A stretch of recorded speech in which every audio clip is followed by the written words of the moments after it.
Hello friends, आज हम हिंदी का चौथा क्वेश्चन पेपर सॉल्व करने वाले हैं। तो चलिए आइए स्टार्ट किया जाए। प्रश्न संख्या 1 है, पाठ्य पुस्तक भाषा शिक्षण में मुख्यतः क्या सहायता करती है? तो ए, व्याकरणिक नियम कंठस्थ कराती है, भाषा की विभिन्न छटाएं प्रस्तुत करती है, बच्चों का आकलन करती है, बच्चों के विभिन्न पर्वों की जानकारी देती है। तो पाठ्य पुस्तक भाषा शिक्षण में मुख्यतः ऑप्शन नंबर बी सही होगा, भाषा की विभिन्न छटाएं प्रस्तुत कराती है। तो प्रश्न संख्या 2 है, कविता शिक्षण में कौन सा तत्व उसे गद्य से अलग करता है? तो ए, भाषा सौष्ठव की महत्ता, बी, शब्द भंडार में वृद्धि, सी, भाषा प्रयोग की छटाएं और डी, गेयता। तो जो कविता शिक्षण में जो तत्व होता है जो उसे गद्य से अलग करता है वह होती है गेयता।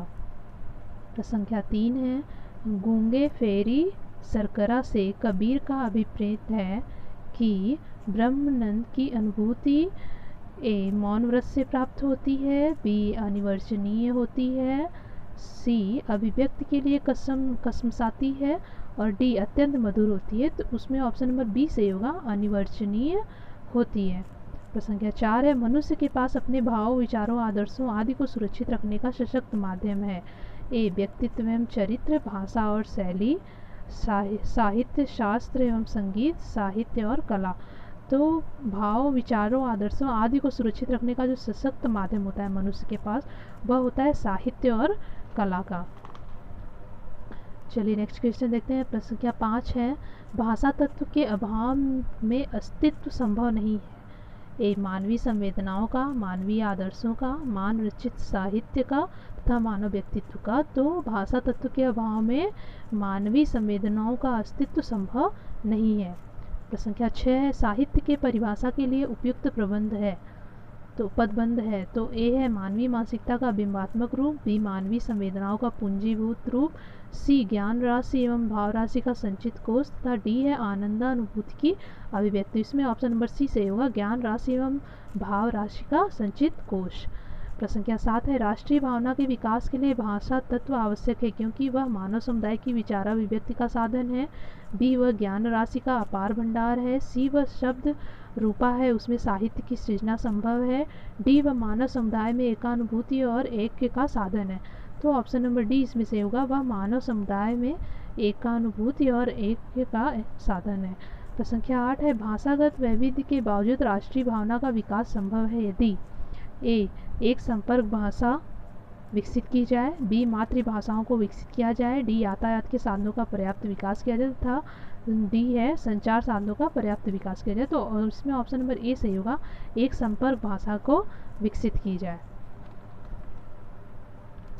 प्रश्न संख्या 9 है, उपचारात्मक शिक्षण की सफलता मुख्यतः निर्भर करती है। ए, बच्चों की समाज सांस्कृतिक पृष्ठभूमि पर, बी, बच्चों की भाषागत त्रुटियों की सूची बनाने पर तथा सी, समस्याओं की पहचान पर और डी, समस्याओं के कारणों की सही पहचान पर। तो उपचारात्मक शिक्षण की जो सफलता होती है वो किस पर निर्भर करती है? समस्याओं के पहचान पर निर्भर करती है। प्रश्न संख्या 10 है, जब मूल्यांकन का प्रयोजन किसी विशिष्ट अधिगम प्रक्रिया में संकल्पनाओं को स्पष्ट करना होता है तो ऐसा मूल्यांकन कहलाता है। कौन सा मूल्यांकन कहलाता है? निरंतर, निर्माणात्मक, संज्ञानात्मक, विसंज्ञानात्मक। तो इसमें ऑप्शन नंबर ए सही होगा, निरंतर मूल्यांकन कहलाता है।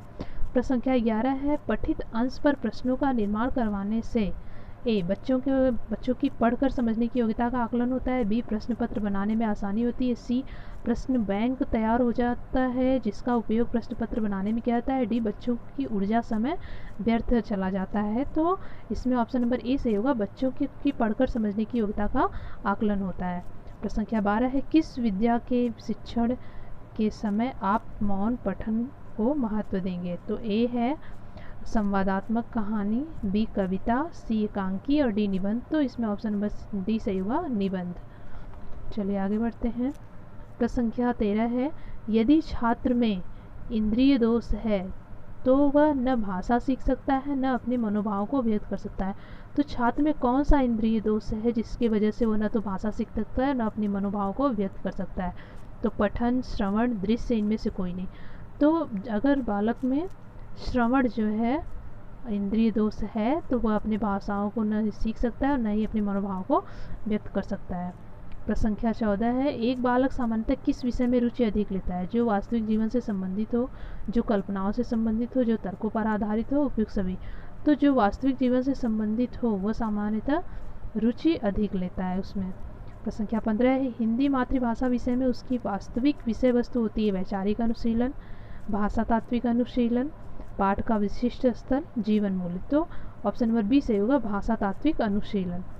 प्रश्न संख्या 16 है, हिंदी विषय के मूल्यांकन के लिए निबंधात्मक प्रश्न पद्धति की आवश्यकता का मुख्य कारण है कि छात्रों को संपूर्ण पाठ्यक्रम का अध्ययन नहीं करना पड़ता, बी छात्र को प्रश्न कम करने पड़ते हैं, सी छात्रों को मौलिक अभिव्यक्ति का पूरा अवसर प्राप्त होता है, डी छात्रों को नकल करने का अवसर कम मिलता है। तो इसमें ऑप्शन नंबर सी से होगा छात्रों को मौलिक अभिव्यक्ति का पूरा अवसर प्राप्त होता है।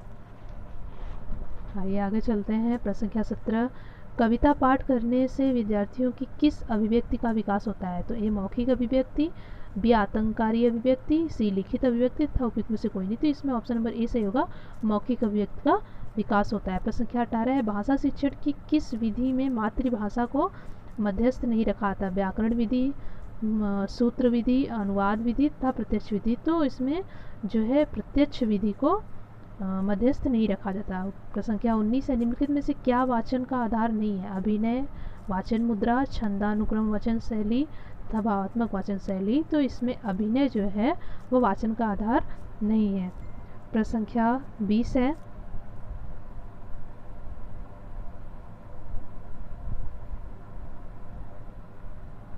प्रश्न संख्या 20 है, अभिव्यक्ति और मूल्यों का आकलन करते समय हिंदी के शिक्षक निम्नलिखित में से विवरण संकेत को अधिभार दे सकते हैं?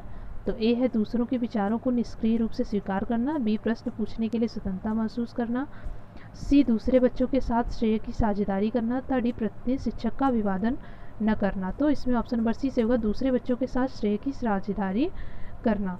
प्रश्न संख्या 21 है, पाठचर्या सरगामी क्रियाएं जैसे गीत, संवाद, अंत्याक्षरी, भाषण, वाद विवाद में सहायक होता है? तो किस में सहायक होता है?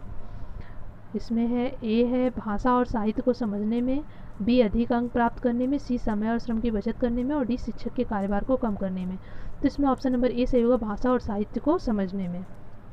प्रश्न संख्या 22 है, बड़े बड़े देश आधुनिक विनाशकारी शस्त्रास्त्र क्यों बना रहे हैं? ए अपनी अपनी सेनाओं में कमी करने के उद्देश्य से, बी अपने संसाधनों का प्रयोग करने के उद्देश्य से, सी अपना अपना सामरिक व्यापार बढ़ाने के उद्देश्य से और डी पारस्परिक भय के कारण। तो इसमें ऑप्शन नंबर सी सही होगा अपना अपना सामरिक व्यापार बढ़ाने के उद्देश्य से। प्रश्न संख्या 23 है, व्यापक विनाश आसन्न दिखाई पड़ता है, इस वाक्य में आसन्न का क्या अर्थ है? ए अवश्य घटित होने वाला, बी कुछ समय बाद घटित होने वाला, सी किसी क्षेत्र विशेष में घटित होने वाला तथा डी कभी घटित नहीं होने वाला।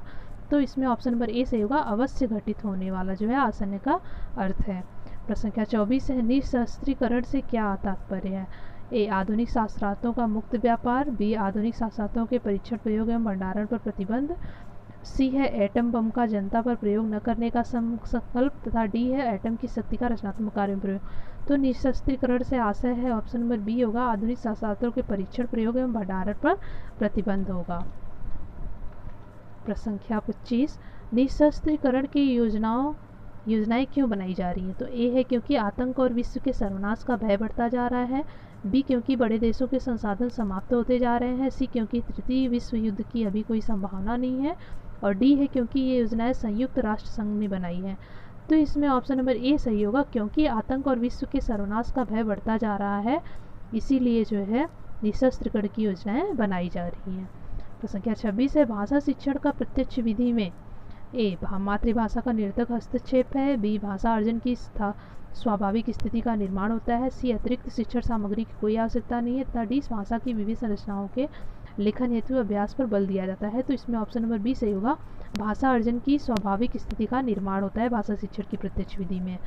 प्रश्न संख्या 27 है, भाषा शिक्षण की कौन सी विधि मातृभाषा को मध्यस्थ बनाए बिना दूसरी भाषा को सीखने पर बल देती है? तो एक ए होगा द्विभाषीय विधि, बी अनुवाद विधि, सी व्याकरण एवं अनुवाद विधि तथा डी प्रत्यक्ष विधि। तो प्रत्यक्ष विधि इसमें सही आंसर होगा। प्रश्न संख्या 28 है, शैक्षिक उद्देश्यों का वर्गीकरण किया। शैक्षिक उद्देश्यों का वर्गीकरण किसने किया? रॉबर्ट मेगर ने, B.S. ब्लूम ने, RCEM ने तथा I.K. डेविस ने। तो इसमें ऑप्शन नंबर बी सही होगा B.S. ब्लूम ने। प्रश्न संख्या 29 है, भाषा अर्जन भाषा अधिगम के संदर्भ में कौन सा कथन सही नहीं है? तो ए सांस्कृतिक विभिन्नता भाषा अर्जन और भाषा अधिगम जो प्रभावित करने वाला महत्वपूर्ण कारक है। भाषा अर्जन में विभिन्न संकल्पनाएं मातृभाषा में बनती हैं। सी है भाषा अधिगम में कहीं भी अनुवाद का सहारा नहीं लिया जाता, और डी है भाषा अर्जन सहज और स्वाभाविक होता है जबकि भाषा अधिगम प्रयासपूर्ण होता है। तो इसमें ऑप्शन नंबर बी से होगा, भाषा अर्जन में विभिन्न संकल्पनाएं मातृभाषा में बनती हैं। प्रश्न संख्या 30 है, श्रव्य दृश्य साधनों के प्रयोग का तर्काधार इस तथ्य पर आधारित है कि ए इससे अध्यापन अधिगम प्रक्रिया सुगम हो जाती है, बी इससे अधिगम स्थूल हो जाता है, सी इससे हमारी दोनों इंद्रियां सक्रिय हो जाती हैं, और डी है यह मात्र किसी चीज़ को करने का दूसरा तरीका है। तो श्रव्य दृश्य साधनों के प्रयोग से जो है क्या होता है, इससे हमारी दोनों इंद्रियां सक्रिय हो जाती हैं।